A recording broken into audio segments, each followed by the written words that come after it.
Pansamantalang nakalaya ang komedyante at aktres na si Rufa May Quinto.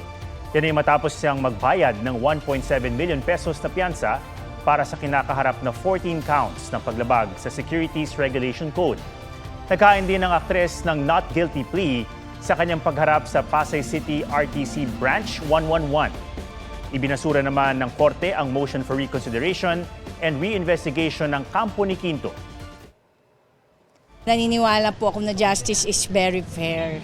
So kaya uwi na ako, go, go, go home. Nakaka-nervous po lahat ng nangyari sa akin, nakakalungkot.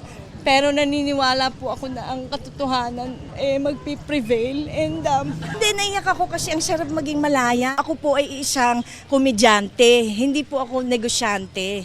Kaya kahit kailan, hindi po ako nagne-go-go-go-show.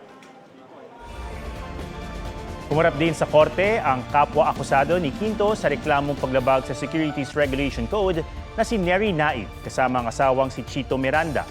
Ipinagpaliban ng korte ang pagbasa ng sakdal sa kanya dahil sa nakabinding mosyon ng kanyang kampo.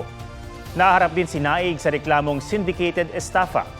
Nagugat ang mga reklamo laban kina Quinto at Naig sa pagiging endorser ng skincare company na Dermacare na kumuha umano ng investments kahit hindi otorisado ng Securities and Exchange Commission. Huwag magpahuli sa mga balitang dapat niyong malaman. Mag-subscribe na sa GMA Integrated News sa YouTube.